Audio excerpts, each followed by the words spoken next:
Hi friend, स्वागत है आपका सतंदर ITI की डिजिटल लर्निंग क्लास में। मैं दिनेश कुमार आज आप सबों के लिए लेकर आए हैं एक टॉपिक वायरिंग में होने वाली खराबी। जैसा कि हम लोग पिछले क्लास में पढ़ चुके थे वायरिंग में होने वाली खराबियां, जिसमें से दो टॉपिक को हम लोग जाने थे। पहला फ्यूज का उड़ना और दूसरा जान चुके थे हम लोग शॉर्ट सर्किट। तो हमारा 3 टॉपिक और बचा हुआ है, ओपन सर्किट, लीकेज सर्किट और अर्थ का होना। तो आप फ्यूज का उड़ना और शॉर्ट सर्किट होना, उसका कारण कैसे वो होता है और उससे क्या क्या नुकसान होता है, इसके बारे में जान चुके हैं। आज हम लोग जानेंगे कि किसी भी वायरिंग परिपथ पर ओपन सर्किट कैसे होता है और ओपन सर्किट से क्या परेशानी हमारे साथ होती है। तो जैसा कि आप लोग भी वायरिंग की स्थापना को भली भांति जानते हैं, वायरिंग चैप्टर को पढ़ चुके हैं। जब हम लोग वायरिंग को स्थापित करते हैं तो स्थापित के दौरान हम लोग वायरिंग को टेस्ट भी करते हैं और कई बार टेस्ट में करने के उपरांत जब हम लोग डिवाइस को चलाना चाहते हैं तो स्विच ऑन करने के उपरांत वो डिवाइस नहीं चलती है। मतलब अगर हम किसी बल्ब को जलाना चाहते हैं तो जैसे ही स्विच को ऑन करते हैं वो बल्ब प्रकाशित नहीं होता है। तो इसका कारण यह होता है कि वो कहीं ना कहीं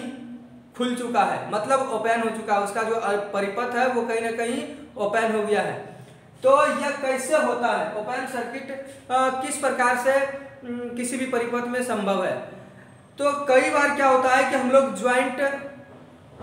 जब करते हैं वायर का तो लूज रह जाता है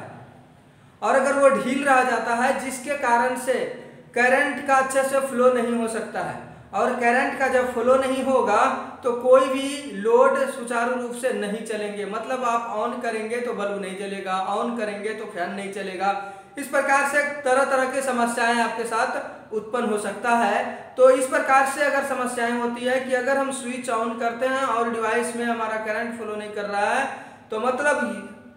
यह है कि आपके परिपथ में कहीं ना कहीं ओपन सर्किट हो गया है। तो सबसे पहले हम लोगों को क्या करना चाहिए, ओपन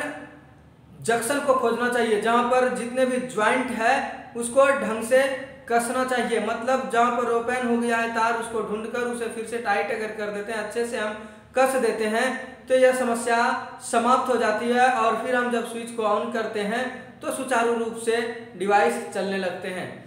मतलब आप ओपन सर्किट को तो इजी से समझ सकते हैं, उसको इजी से कर भी सकते हैं। दूसरा है लीकेज सर्किट। कई बार हम लोग देखते हैं कि जब लीकेज सर्किट ज्यादातर हम लोगों को देखने को मिलता है मोटर में, प्रेस में, या फिर जो हैवी लोडेड है, मतलब जो 750 या मिनिमम 500 वाट से ऊपर हो। 500 वाट से अगर ऊपर का लोड है हमारा तो उसको हम लोग निरंतर अर्थ करते हैं और अर्थ करने के उपरांत यदि मोटर पर जब हम लोग कार्य करते हैं और मोटर अगर हमें झटका दे रहे हैं, जैसे ही हम उसको छूते हैं हमें झटका का अनुभव होता है। इसका मतलब यह हुआ कि जो करंट हम मोटर में फ्लो कर रहे हैं, जो करंट मोटर के वाइंडिंग में डाले हैं, वो कहीं ना कहीं तार का जो इंसुलेशन है वो हट के बॉडी से टच कर रहा है और बॉडी से टच करने के उपरांत बॉडी में वो करंट फ्लो कर रहे हैं और जैसे ही हम छूते हैं हमें झटका का अनुभव होता है। ये तो हमें ज्ञात होता है कि जब हम झटका खाते हैं, जब हम उसको छूते हैं, हमें झटका का महसूस करने लगते हैं हम झटका को, तो हम समझते हैं कि इसमें कहीं ना कहीं लीकेज हो चुका है। तो इसको कन्फर्म हम कैसे करें कि ये लीकेज सर्किट है या नहीं। तो लीकेज सर्किट चेक करने के लिए आपको कुछ नहीं करना है, सीधा सा एक बल्ब लेना है। मान लिया जाए एक हमारे पास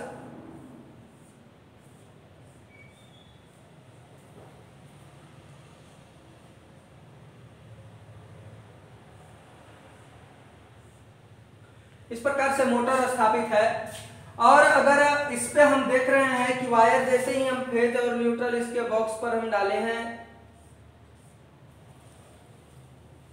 फेज और न्यूट्रल, और इसी के बॉडी में कहीं ना कहीं तो एक अर्थ का भी पॉइंट बना होता है।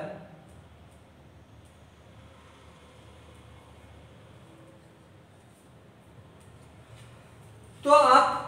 जैसे ही इस मोटर को छूते हैं तो आपको क्या होता है, झटका का अनुभव होता है और जैसे ही आप झटका को अनुभव करते हैं आपको समझ में आ जाता है कि इसकी वाइंडिंग कहीं ना कहीं, इसका जो परत है, जो इसका इंसुलेशन है वो उतर चुका है, क्योंकि मोटर का जो वाइंडिंग वायर होता है उस पे वार्निश के परत चढ़े होते हैं। और कई बार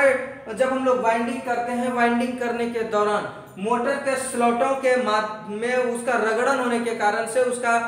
जो आवरण होता है वो हट जाता है, जो उस पर परत चढ़ा होता है, इंसुलेटर चढ़ा होता है, वो हट जाता है और वह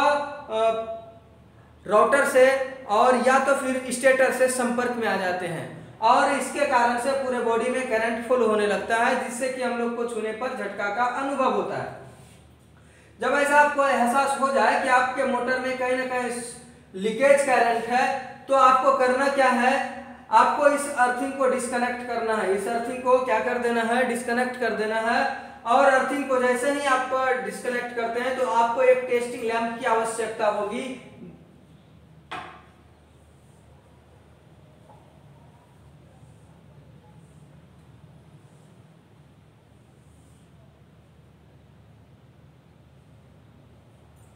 आपको एक टेस्टिंग लैंप की आवश्यकता होगी और आपको क्या करना है कि एक वायर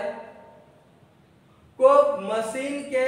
मतलब बॉडी से कनेक्ट कर देना है। एक वायर को मशीन के बॉडी से आपको कनेक्ट करना है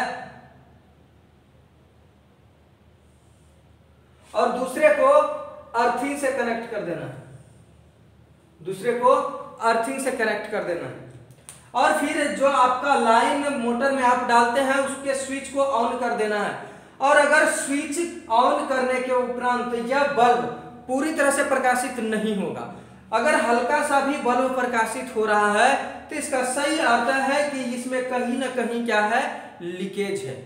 इसमें क्या है, मोटर में आप पूरी तरह से कंफर्म हो जाते हैं कि हमारी जो मोटर की वाइंडिंग है वो कहीं ना कहीं लीक कर चुका है और इसलिए इसमें लीकेज करंट फ्लो हो रहे हैं। तो आपको क्या करना है, मोटर को खोलना है और उसके जितने भी वायर में ज्वाइंट है उस ज्वाइंट को ढंग से देखना है और जो भी हम लोग वाइंडिंग वायर का प्रयोग करते हैं उसको देखना है। और अगर आपको दिख जाता है कि यहाँ पर इसका आवरण उतर गया है तो फिर से उसको इंसुलेटेड कर देना है।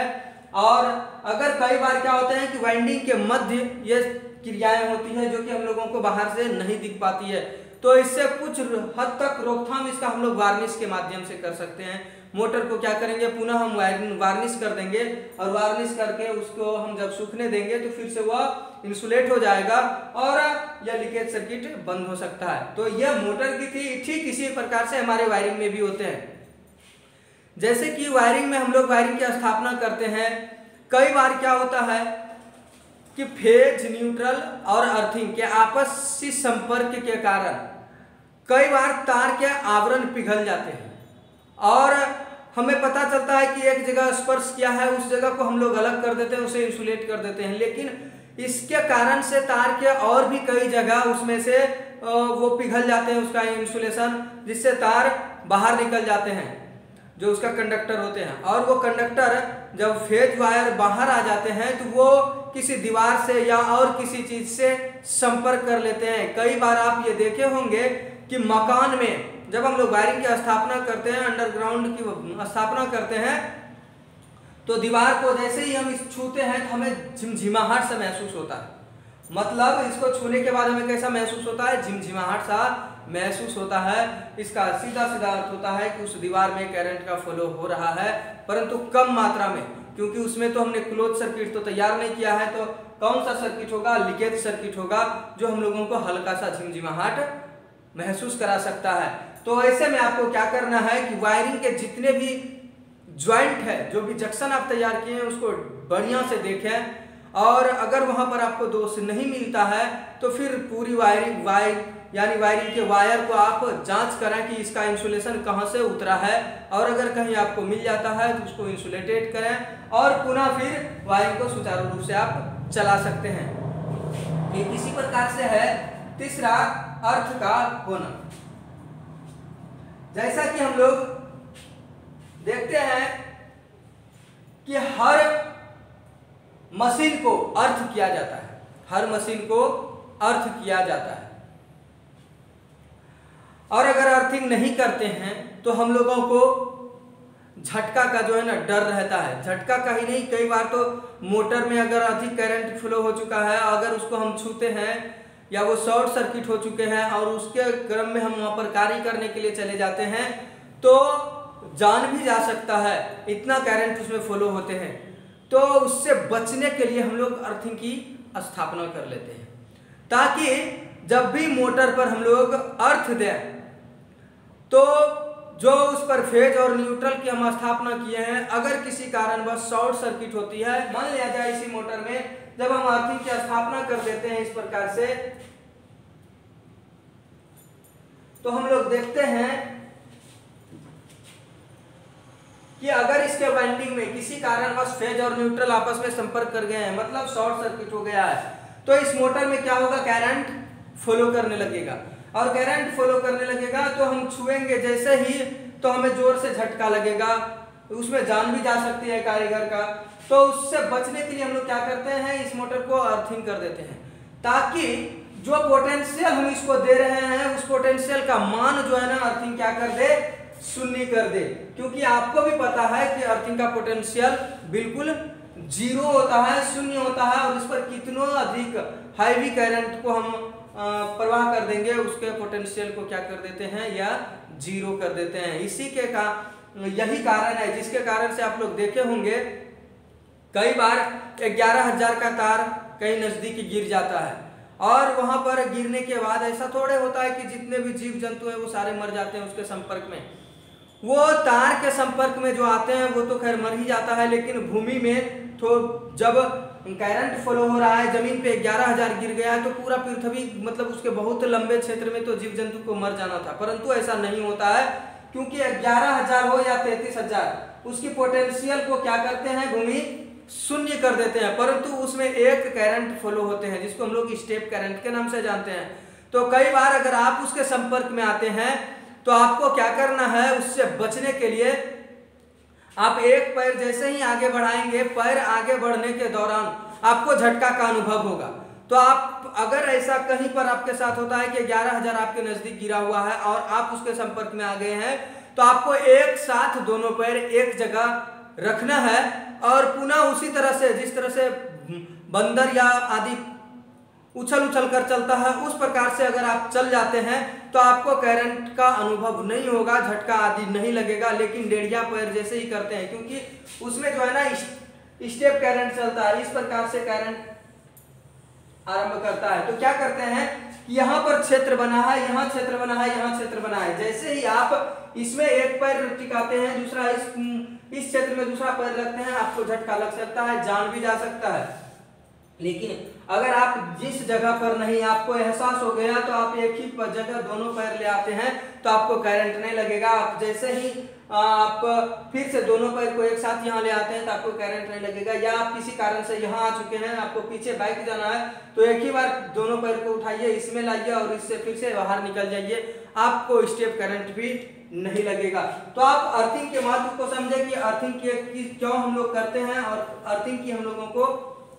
किसी भी वायरिंग में आवश्यकता क्यों होती है। ये तो मोटर की थी, ठीक इसी प्रकार से हम लोग जब भी घरों की वायरिंग करते हैं, वायरिंग के दौरान हम लोगों को अर्थिंग की बहुत आवश्यकता होती है, क्योंकि आज के डेट में बहुत से ऐसे घर है, बहुत से ऐसे भवन है जहां पर अर्थिंग को न्यूट्रल के भांति कार्य किया जा रहा है, यानी प्रयोग में लाया जा रहा है, जो बिल्कुल गलत है। आप अर्थिंग को अर्थिंग के रूप में ही प्रयोग करें। आप के घर में जो भी 5 पिन सॉकेट लगे होते हैं उसमें एक ऊपर में पिन लगे होते हैं जिसको हम लोग देखते हैं वो थोड़ी सी बाकी पिन के तुलना में थोड़ा मोटा होता है और वो अर्थिंग के लिए ही प्रॉपर बनाया गया है। आप उस पर अर्थिंग स्थापित करें ताकि अगर उस पर आप 500 से अधिक वाट की